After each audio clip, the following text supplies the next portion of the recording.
오늘의 말씀은 마태복음 6장 1절에서 6절 그리고 16절에서 18절까지 말씀입니다. 제가 봉독해 드리겠습니다.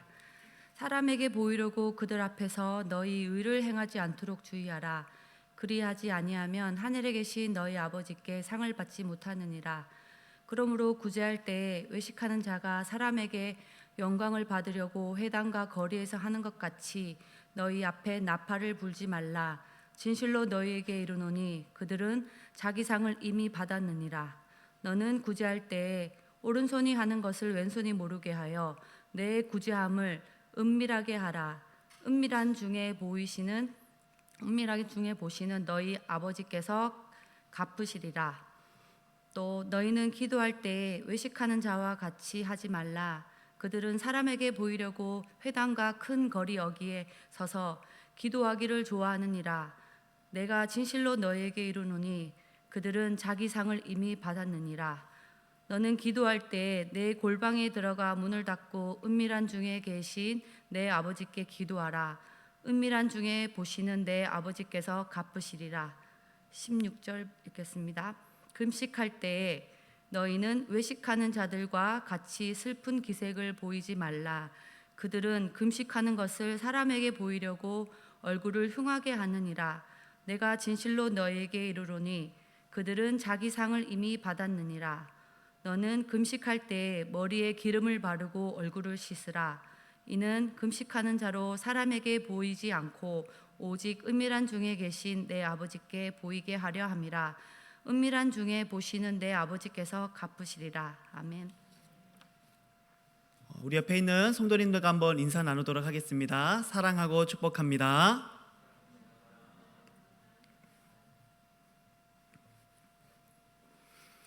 오늘 아브라함, 바울 그리고 리브가, 라헬 이렇게 헌신 예배로 드리고 있습니다. 오늘 귀한 찬양으로 또 이렇게 기도와 성경 봉독으로 헌신해 주시는 우리 사랑방 회원 여러분들을 주님의 이름으로 축복합니다. 오늘 우리가 이 마태복음 말씀을 함께 나누고 싶습니다. 이 마태복음 5장부터 7장의 내용을 우리가 흔히 산상수훈이다 이렇게 부르죠. 예수님께서 산에서 제자들에게 이렇게 기본적인 참 중요한 아주 신앙생활에 대해서 가르쳐주고 계시는 그런 본문입니다. 그런데 그 중에 오늘 우리가 읽은 이 본문에서는요, 세 가지의 중요한 경건생활에 대해서 언급을 하고 있습니다. 그 세 가지가 무엇이냐면 구제, 기도, 금식, 이 세 가지를 이제 언급을 하고 있습니다. 그런데 오늘 본문을 우리가 읽어봐서 아시겠지만 이 세 가지에 대한 가르침을 주실 때마다 아주 눈에 띄게 주님이 계속 반복하시는 단어들이 굉장히 많이 있습니다. 그 중에 하나가 무엇이냐면 바로 은밀하게 하라라는 그런 말입니다. 여러분, 은밀하게 하는 것, 그것이 무슨 의미일까요? 남이 알면 안 되는 걸까요?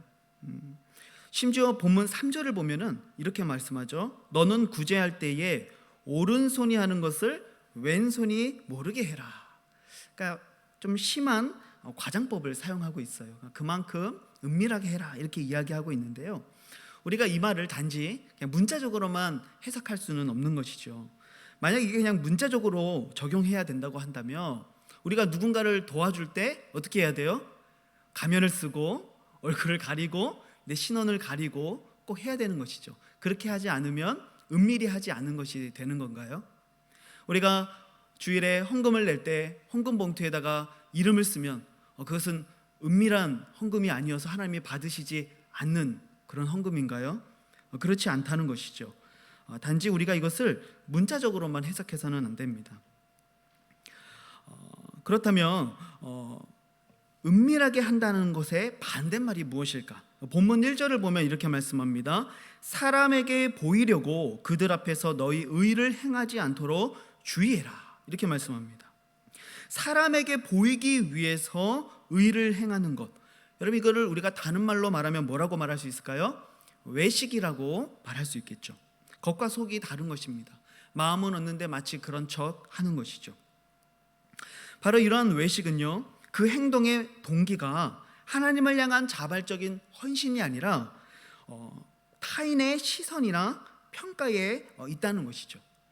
그래서 남에게 보이기 위해서, 또 남에게 칭찬받기 위해서, 남에게 인정받기 위해서 적극적으로 이런 활동들을 하게 되는 것이고, 그런 행동이 어떤 교회의 내적인 어떤 종교적인 활동이라고 볼 때에 우리는 그것을 종교적인 외식이다, 이렇게 말할 수가 있는 것이죠. 오늘 본문에서는 바로 외식적인 구제나 외식적인 기도, 그리고 외식적인 금식에 대해서 다음과 같이 이렇게 지적을 하고 있어요. 2절 말씀을 보니까 사람에게서 영광을 받으려고 회당과 거리에서 하는 것 같이 구제를 하지 말라는 것입니다.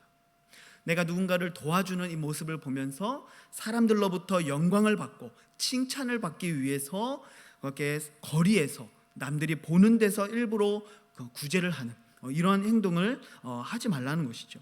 또 5절 말씀에 보면은 사람에게 보이려고 회당과 큰 거리 어귀에 서서 기도하기를 좋아한다.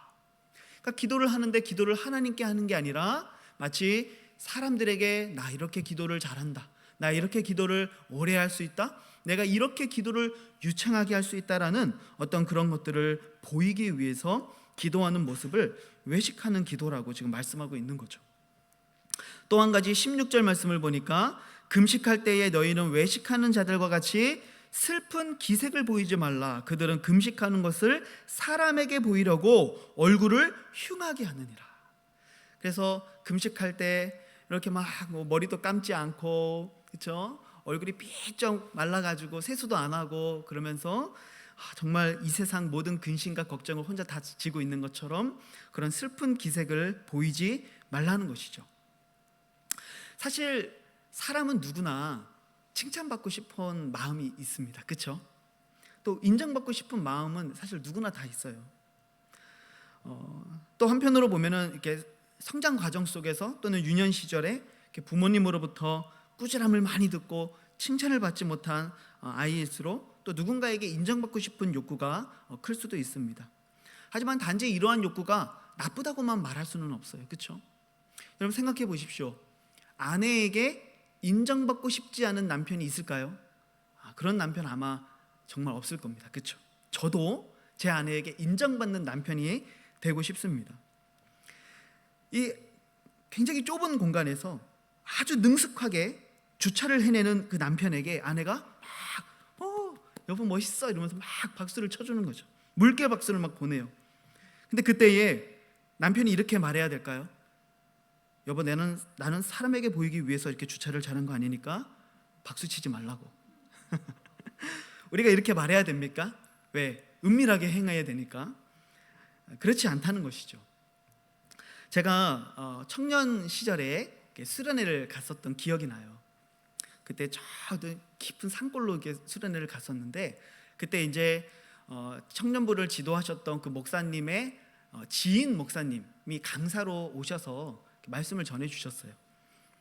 그 목사님 말씀이 굉장히 은혜가 있었고 또 굉장히 많은 도전을 받았어요. 근데 이제 제가 한 가지 이게 기억에 많이 남는 것은 무엇이었냐면, 이게 2박 3일의 모든 집회가 다 끝나고 이제 마지막 밤에 마지막 설교를 다 끝내시고 난 다음에 이 담당 목사님이 이렇게 앞에 나오셔가지고 이제 2박 3일간 정말 수고가 많았다 이런 이제 인사말을 하시면서 우리 2박 3일 동안 말씀을 잘 전해주신 우리 목사님께 무슨 말 할 것 같아요? 박수로 우리 한번 좀 격려를 드리자 이런 말을 하고자 하셨겠죠.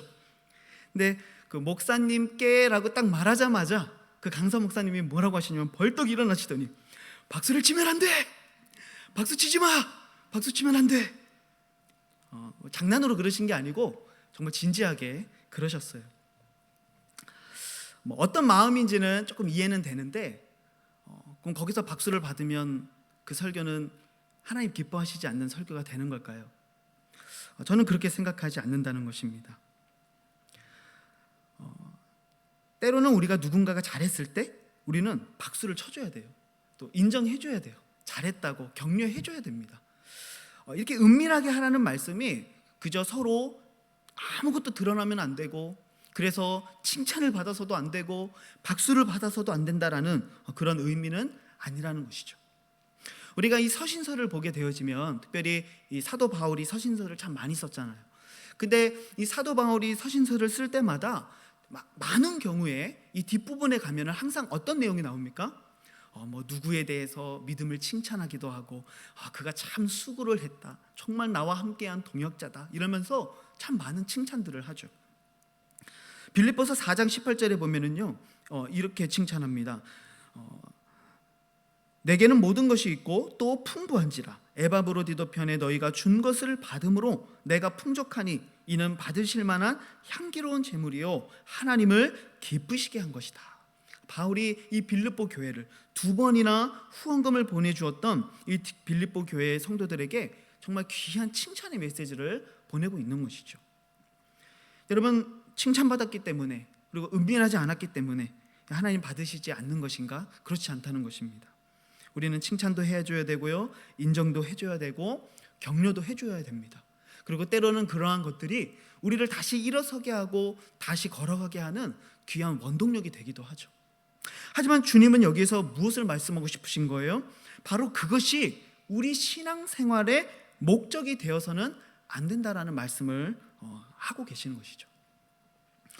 여러분, 이런 외식적인 신앙생활이 정말 위험한데, 우리는 한편으로는 그런 생각을 해볼 수 있겠어요. 아예 안 하는 것보다는 낫지 않느냐, 그렇죠? 근데 결코 그렇지 않습니다. 오히려 표면적으로는 괜찮은 것 같지만 한순간에 무너지는 것들을 우리가 보게 되거든요. 이렇게 외식적인 신앙생활을 하는 사람들은요, 평소에 특별히 내가 하는 일들에 대해서 칭찬을 받을 때에는요, 그 위험성을 잘 모릅니다. 하지만 이렇게 칭찬을 받게 되니까 어때요? 더 열심히 하고, 더 열정적으로 하고, 더 많은 일들을 섬기게 되는 것이죠. 하지만 이런 외식적인 신앙생활이 한순간에 무너져 버리는 경우가 있을 수 있다는 거예요. 언제 그럴 수 있을까요? 내가 뭔가를 열심히 했는데 남들이 나를 알아주지 않았을 때, 내가 어떠한 의견을 열심히 이야기했는데 받아들여지지 않았을 때, 또 내가 의도했던 일들이 실패하게 되어서 내가 책임을 지게 되었다거나, 또는 질타를 받게 되었다거나, 또는 망신을 당하게 되었을 때, 여러분, 외식적인 신앙생활을 하던 사람들은요, 이런 경우에 무너질 수밖에 없는 거예요. 왜요? 그것이 종교적 행동의 이유였기 때문에 그렇죠. 근데 그 모든 이유가 사라졌어요. 모든 동기가 사라진 것이죠. 그렇기 때문에 그들의 신앙이 무너질 수밖에 없다는 것이죠. 여러분, 우리는 우리의 이 신앙생활의 동기가 사람에게 인정을 받거나 사람에게 칭찬을 받기 위함이 아니라 하나님을 기쁘시게 하는 것으로 변화되어야 될 줄을 믿습니다. 정말 내 신앙의 목적이, 내 신앙생활의 동기가 사람이 아니라 하나님으로 옮겨지게 되어지면 우리는 은밀한 중에 그 일들을 감당할 수 있다는 것입니다. 이 말은 단지 내 하는 일 아무도 몰라야 된다, 또는 아무도 모르게 해라, 그런 의미가 아니라 우리가 어떠한 일들을 할 때, 어떠한 섬김을 감당할 때에 그것을 통해 내가 인정받지 않아도 된다는 것이죠. 내가 드러나고 내가 높임받지 않아도 된다는 것입니다. 거기에 반드시 내 의견이 관철되지 않아도 괜찮다는 것입니다. 그렇게 돼도 기분 나쁘거나 그것 때문에 시험에 들게 되지 않는다는 것이죠. 왜요? 그것을 위해서 한 것이 아니라 나는 하나님을 위해서 이랬기 때문에. 저는 오늘 이곳에 모인 우리 사랑하는 성도 여러분, 특별히 우리 아브라함, 바울, 리브가, 라헬의 사랑방 회원 여러분들이 사람이 아니라 하나님을 향해 이러한 헌신을 감당할 수 있는 은혜가 있기를 우리 주님의 이름으로 축복합니다. 근데 사실은 이게 참 어려워요, 그렇죠? 왜 그러냐면 사람의 칭찬은 눈에 보이는 거예요. 하지만 하나님은 어때요? 눈에 보이지 않는다는 거예요. 그래서 우리는 눈에 보이는 사람의 칭찬을 따라가기 쉽다는 것이죠. 하지만 오늘 말씀을 통해 우리는 분명한 믿음을 가져야 됩니다. 오늘 말씀 속에서 주님이 계속해서 반복하고 있는 몇 가지의 표현들이 있다고 했는데, 그 중에 하나가 무엇이냐면 바로 우리 하나님 아버지를 은밀한 중에 보시는 아버지라고 표현하고 있는 것입니다. 4절 말씀에도 은밀한 중에 보시는 너의 아버지께서, 또 6절 말씀에서도 은밀한 중에 보시는 내 아버지께서, 또 18절에서도 은밀한 중에 보시는 내 아버지께서, 이렇게 계속 반복하고 있죠. 우리 하나님은 눈으로 볼 수 없는 분이세요. 그래서 마치 숨어 계신 것처럼 보이고 계시지 않는 것처럼 느껴지죠. 하지만 우리의 영의 눈, 우리의 믿음의 눈을 뜨면 하나님이 우리 바로 옆에 계시다는 것을 우리는 볼 수가 있는 거예요. 그분이 은밀한 중에 우리를 보고 계셨다라는 것을 우리가 느끼게 되는 것이죠. 여러분, 하나님은 지금 이 순간에도 우리를 보고 계신다는 사실을 믿으십니까? 우리의 눈으로는 볼 수 없지만 우리의 믿음의 눈으로 주님이 이곳에 함께 하심을 우리는 고백할 수 있습니다. 이곳에 함께 하시는 주님은요, 지금 우리의 중심을 보고 계세요. 이곳에 있는 예배자들의 태도와 열정을 주님은 보고 계세요. 우리의 신앙생활과 모든 행동의 동기를 주님은 다 보고 계세요. 내가 말씀 앞에서 어떤 마음으로 어떤 태도로 서 있는지도 주님은 보고 계시죠. 우리가 삶 속에서 살아갈 때에 하나님 말씀을 따라 정말 선행을 베푸는 것도 주님은 아시고, 때로는 우리가 죄와 싸우며 눈물을 흘리는 그 눈물도 아시고, 심지어 주님은 우리의 죄악된 행동이나 우리의 마음까지도 다 아시는 분이세요. 왜요? 주님이 은밀한 중에 우리 옆에서 항상 우리를 바라보고 계시기 때문에 그렇죠. 그래서 다윗은 시편 139편에 이렇게 고백했습니다. 여호와여, 주께서 나를 살펴보셨으므로 나를 아시나이다. 주께서 내가 앉고 일어섬을 아시고 멀리서도 나의 생각을 밝히 아십니다. 주님이 나를 보고 계시다는 것을 아는 것이죠. 주님이 내 중심을 들여다보고 계신다는 것을 안다는 것입니다. 또한 시편 56편에서는 이렇게 고백합니다. 나의 유리함을 주께서 계수하셨사오니 나의 눈물을 주의 병에 담으소서. 이것이 주의 책에 기록되지 아니하였나이까. 이 시인은 고백하고 있는 거예요. 내가 유리하며 방황했던 모든 시간들을 주님이 다 하나하나 세고 계셨다는 거예요. 그리고 내가 흘렸던 그 눈물을 한 방울도 흘리지 않고 다 병에 담아서 그것을 간직하고 계신다는 것이죠. 내가 주님 앞에 드렸던 삶의 모든 순간이 주님의 책에 기록되어 있다는 것을 이 시인은 고백하고 있는 거예요. 왜요? 우리의 눈으로는 볼 수 없지만 우리의 믿음의 눈을 들어볼 때 하나님은 언제나 은밀한 중에 우리의 삶을 지켜보고 계셨기 때문이죠. 여러분, 이번 한 주간 주님 앞에 어떤 믿음의 선한 싸움을 감당하셨습니까? 저는 모릅니다. 옆에 있는 사람들도 몰라요. 하지만 누가 아십니까? 하나님이 아세요. 하나님이 아시죠. 우리가 어디에 있든지 주님은 그곳에서 나와 함께 하시고 나를 보고 계시는 그 하나님이시라는 사실을 여러분 믿으시기를 바랍니다. 우리가 이것을 정말 굳게 믿을 수만 있다면 우리는 어떠한 일을 할 때에도 나를 응원하시는 그 하나님 때문에 힘을 낼 수가 있어요. 때로는 상황이 뭔가 어려운 일로 자꾸 가고 있는 것처럼 보여도 하나님을 향한 그 믿음 때문에 일어설 수 있다는 것입니다.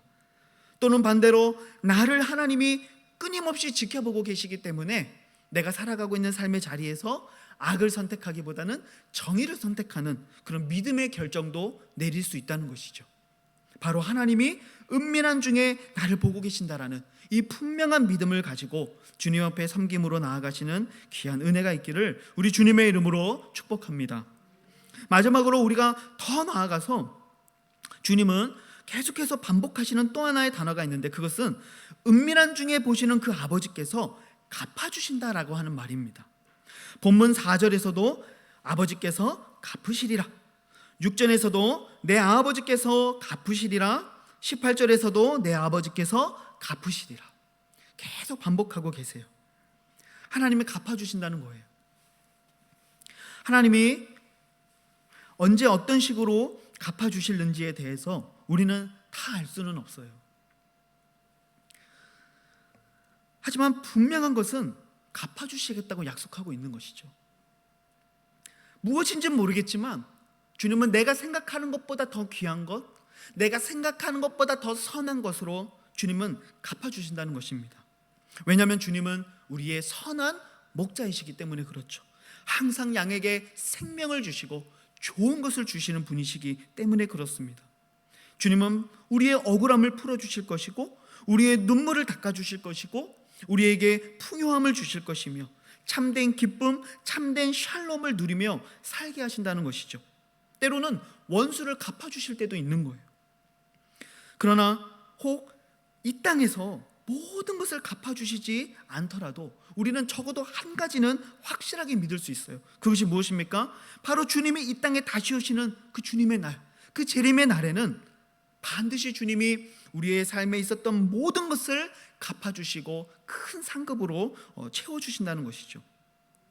여러분, 하나님이 우리의 삶을 하나도 남김없이 기억하시고 그리고 우리의 삶 가운데 갚아주시는 은혜가 있기 때문에 우리는 사람이 아니라 하나님을 향해 우리의 삶을 드릴 수 있는 것입니다. 여러분, 사람에게 칭찬받기 위해 한 일은요, 사람에게 칭찬받으면 상을 이미 받은 거예요. 그렇죠? 왜요? 그것이 내 목적이기 때문에 그렇죠. 그래서 본문 2절, 5절, 16절 계속 반복하면서 그들은 자기 상을 이미 받았느니라, 이미 받았느니라 주님이 계속 반복하세요. 그러나 우리가 한 모든 이 행동들, 이 믿음의 삶들이 사람이 아니라 정말 하나님의 기쁨을 위해서 한 일이라면 하나님은 반드시 그것을 갚아주신다는 거예요. 우리가 경계해야 할 것은 바로 사람에게 칭찬받기 위한 바로 이런 위선적인 종교 생활이라는 사실을 여러분 꼭 기억했으면 좋겠습니다. 그래서 정말 우리 사랑하는 성도님들의 모든 헌신의 삶이, 특별히 오늘 이 사랑방 헌신 예배를 드리시는 우리 회원 여러분들의 이 헌신의 삶이 그 작은 것들 때문에, 내 의견이 관철되지 않은 것 때문에, 남이 좀 몰라준 것 때문에, 내 뜻대로 잘 되지 않은 것 때문에, 그것 때문에 우리가 마음 상해하고 시험 들고 넘어지는 것이 아니라 주님이 아시니까, 주님이 갚아주실 것이니까 그렇게 기쁨으로 끝까지 헌신의 삶을 감당할 수 있는 우리 사랑하는 성도님들 되시기를 우리 주님의 이름으로 축복합니다. 오늘 말씀을 생각하며 우리 잠시 기도하는 시간 갖기를 원합니다. 주님은 오늘 우리들에게 이런 외식적인 신앙생활의 모습들을 경계하라고 가르쳐 주셨습니다. 사람에게 보이기 위해서 하지 말라는 것입니다. 우리는 하나님을 위해서 헌신하며 하나님을 위해서 살아가는 자들임을 기억했으면 좋겠습니다. 우리가 이렇게 살아갈 수 있는 이유가 있다면 그것은 오늘도 하나님이 나의 곁에서 은밀한 중에 내 삶을 지켜보고 계시기 때문입니다. 아무도 모르지만 주님은 아시고 주님은 내 삶을 받으셨고 주님은 내 삶을 갚아주실 것이기 때문에 우리는 그래서 믿음으로 사람이 아니라 하나님을 위해 살아갈 수 있는 것이죠. 사랑하는 우리 성도 여러분, 정말 오늘 내가 이 사람이 아니라 하나님을 위해 헌신할 수 있는 참된 헌신자가 되게 해주십시오. 특별히 오늘 이 헌신 예배를 드리는 우리 아브라함, 바울, 리브가, 라헬의 우리 사랑하는 우리 사랑방 모든 회원들이 주님 앞에 이러한 헌신자들이 될 수 있도록 하나님 축복하여 달라고 우리 주님 앞에 오늘 말씀을 의지하며 같이 합심으로 기도했으면 좋겠습니다. 기도하시겠습니다.